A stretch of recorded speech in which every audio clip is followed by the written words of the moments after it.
अल्लाह अकबर, जहां तेरी शादी तो फौत भी यहां होगी। ये है जुबान मुस्तफ़ा सल्लल्लाहु अलैहि वसल्लम।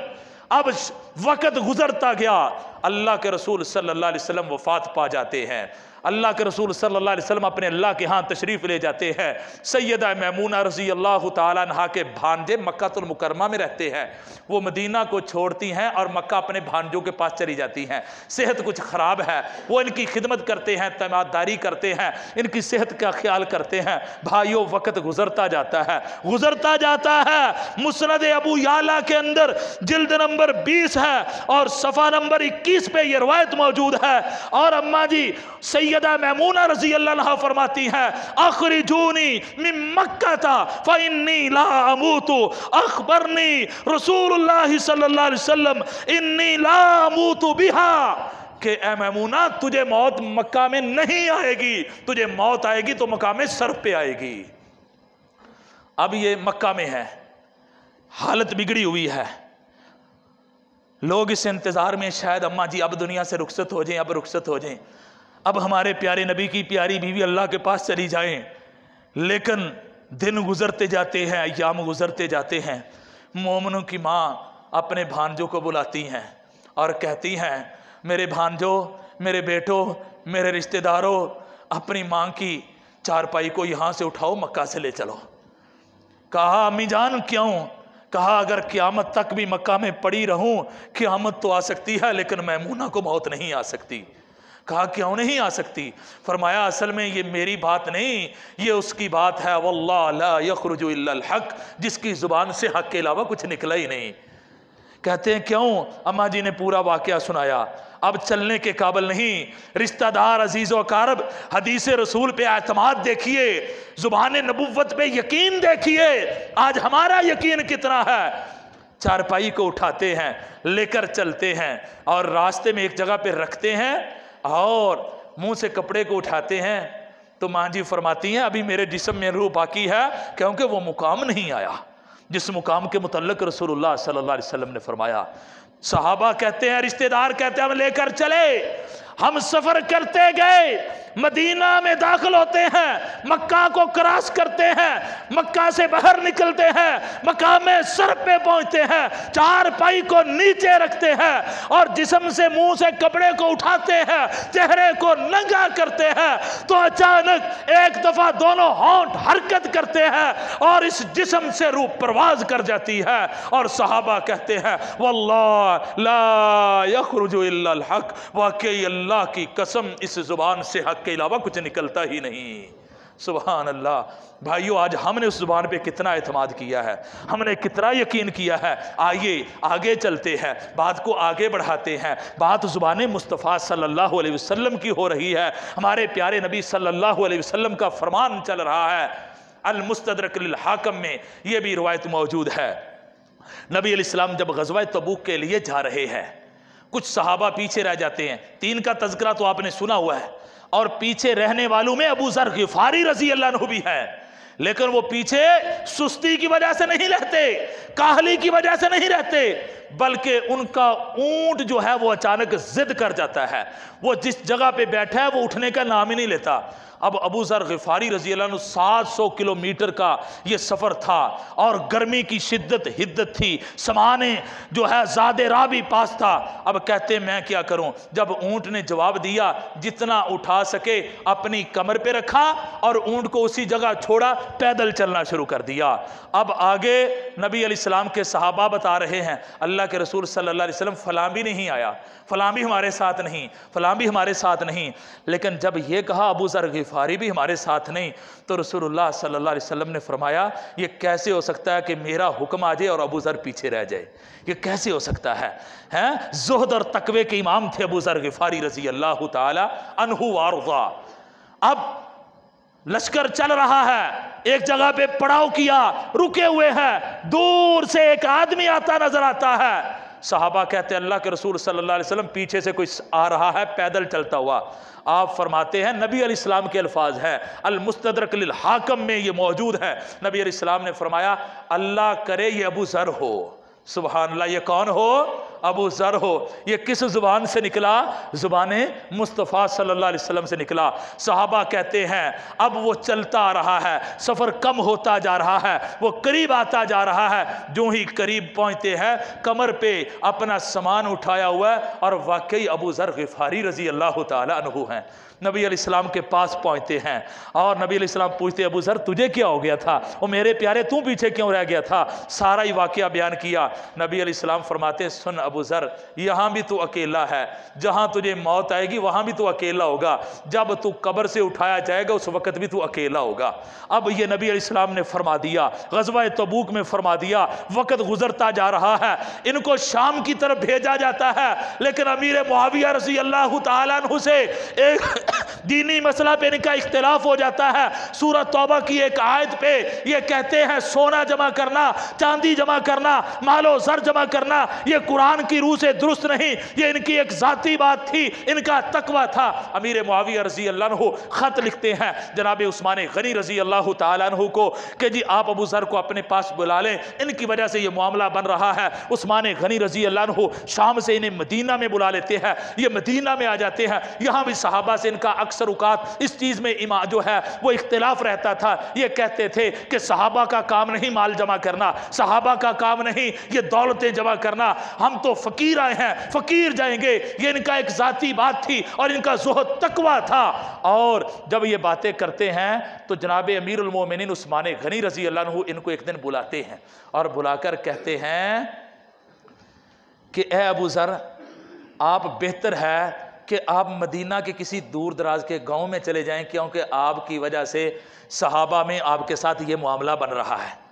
ये आपका ज़ुहद है, ये आपका तकवा है, वाकई ऐसा ही होना चाहिए। लेकिन दीन ने इसकी इजाज़त भी दी है, आप सख्ती करते इस मामला में। ये कहते हैं ठीक है मैं मदीना छोड़ देता हूँ, मैं अपनी बात को नहीं छोड़ सकता, जो मैंने कही है मैं इस पर पक्का हूँ कि माल नहीं जमा करना, हमने इस माल के बदले में जन्नत को लेना है। ठीक है अमीरुल मोमिनीन, कोई बात नहीं, आपने शाम से बुलाया, मैं वापस आ गया, आपने भेजा मैं चला गया, मैं मदीना को छोड़ देता हूँ। और ज़ईफ़ुल उमरी है, 80 साल के करीब तकरीबन उम्र है, अपनी ज़ौजा मोहतरमा को साथ लेते हैं, जो अपने लिए हल्का फुल्का सा ज़रूरत का सामान था उसको उठाते हैं और मदीना से बाहर एक रबज़ा नामी गांव है और वो जंगल के अंदर है, वहाँ पे पहुँच जाते हैं। वहाँ पे जाके अपनी कुटिया लगा लेते हैं, अपना खैमा लगा लेते हैं, ज़िंदगी गुजारनी शुरू कर देते हैं। अब वक़्त गुजरता जा रहा है, अय्याम बीतते जा रहे हैं। अब वो वक़्त आया जो तुझ पे भी आएगा, जो मुझ पे भी आएगा, जो बच्चे पे भी आएगा, जो बूढ़े पे भी आएगा, जो अच्छे पे भी आएगा, जो बुरे पे भी आएगा, जिसे कुरान कुल्लु नफ्सिन ज़ाइक़तुल मौत कहता है।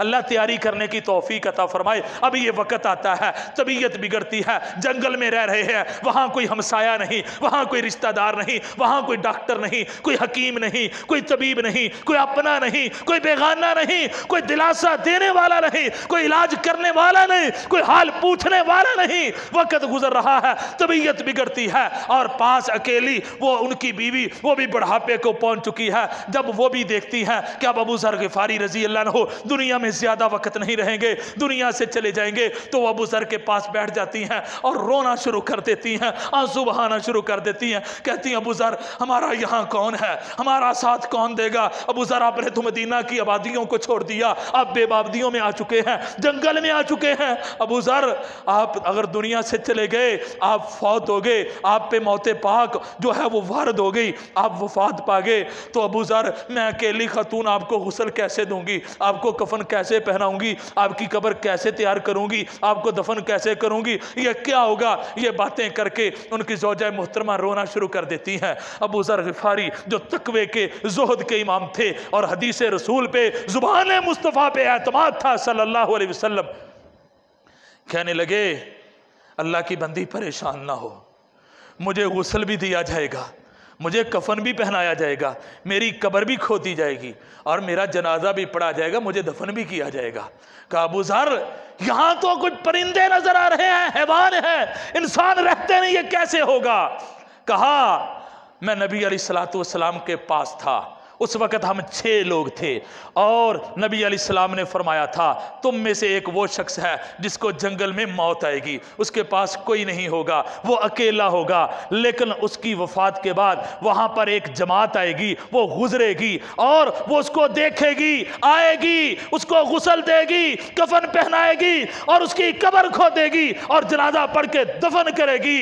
मेरी प्यारी बीवी वो 6 में से 5 फौत हो चुके, उनमें से किसी को ऐसा अमर नहीं आया, वो एक मैं बचा हूं और मुझे हदीस रसूल पे एतमाद है, ज़ुबान मुस्तफ़ा पे यकीन है कि अगर मैं यहाँ फौत दूंगा तो जो मेरे महबूब सल्लल्लाहु अलैहि वसल्लम ने फरमाया वो पूरा होगा। सुभान अल्लाह, ये है ज़ुबान मुस्तफ़ा सल्लल्लाहु अलैहि वसल्लम। काश हमने भी यकीन किया होता, हमने भी इसको माना होता, हमने भी इसको समझा होता और हमने भी इसके मुताबिक ज़िंदगी गुजारी होती, आज ये दिन ना देखने पड़ते और आज भी संभल जाएं। वगरना जो जो हम कर रहे हैं इसकी जो जो सजाएं उस जुबान से बयान हुई हैं, वल्लाह ला यखरुजु इल्लल हक, जिस जुबान से हक के अलावा कुछ नहीं निकलता वो पूरा होकर रहेगा। अब कुछ वक़्त गुजरता है, जनाब अबू ज़र ग़िफ़ारी रज़ी अल्लाह अन्हु ज़ुहद और तक़वे ते इमाम, मेरे महबूब सल्लल्लाहु अलैहि वसल्लम के प्यारे सहाबी, आपके वफ़ादार, आपके जानिसार, आपके हुबदार। और भाइयों, हम कहते हैं मैं उसके जनाजे में ना गया, मैंने उस बिदती का जनाजा ना पढ़ा, मैं फलां मुशरिक के जनाजे में ना गया, तो मेरे जनाजे में कौन आएगा?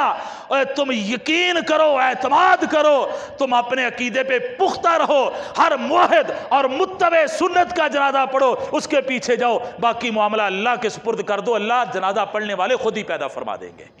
अल्लाहु अकबर, अल्लाहु अकबर। तो अब नबी अलैहिस्सलातु वस्सलाम के ये सहाबी दुनिया से वफात पा जाते हैं, ये फौत हो जाते हैं।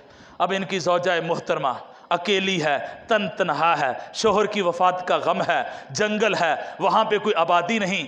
अब अपने कपड़े को लेती हैं, एक को लेकर जनाब अबू ज़र ग़िफ़ारी रज़ी अल्लाह अन्हु की मैयत को ढांप देती हैं और उनकी मैयत को खैमे में छोड़ती हैं।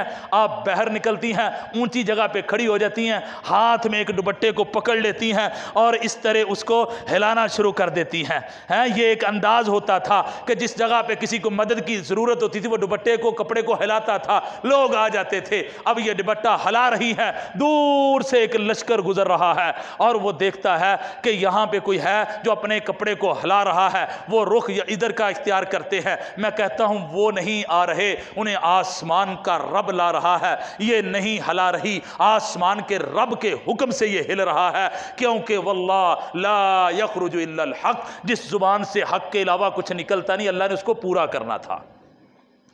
अब ये करीब पहुँचते हैं, पूछते हैं तुम कौन हो? फरमाने लगी मैं अबू ज़र ग़िफ़ारी की बीवी हूँ। कहा वो कहाँ हैं? कहा वो खैमे में पड़े हुए हैं। कहा क्या कर रहे हैं? कहा वो दुनिया में नहीं रहे, उनका जस्द खाकी तो है, वो तो तशरीफ़ ले जा चुके हैं, वो वफ़ात पा चुके हैं। अब जब ये आगे बढ़ते हैं, मैं सदके जाऊँ, कुर्बान जाऊँ, ये आने वालों में कौन हैं? अल्लाह ने किसको भेजा? ये आने वालों में सबसे पहले नंबर पर अब्दुल्ला बिन मसूद रज़ी अल्लाह तआला अन्हु हैं। सुभान अल्लाह। ये आगे बढ़ते हैं, कपड़ा चेहरे से हटाते हैं, चीख निकल जाती है, कंट्रोल करने के बावजूद रो पड़ते हैं और कहते हैं वाह अबू ज़र ग़िफ़ारी, कहाँ से तू कहाँ पहुँचा और कहाँ से कहाँ पहुँच गया है। फिर काफरे वाले कहते हैं ना परेशान हो, छोड़ दो। अब वो उठाते हैं, गुस्ल देते हैं, कफन पहनाते हैं, कब्र को खोदते हैं, मैयत को आगे रखते हैं, जनाजा पढ़ते हैं, कब्र बना के वापस चले जाते हैं। अब इनकी ज़ौजा मोहतरमा जो है वो अपनी ज़ुबान से एक ही बात करती हैं कि वमा यंतिकु अनिल हवा इन हुवा इल्ला वह्युन यूहा, कि इस ज़ुबान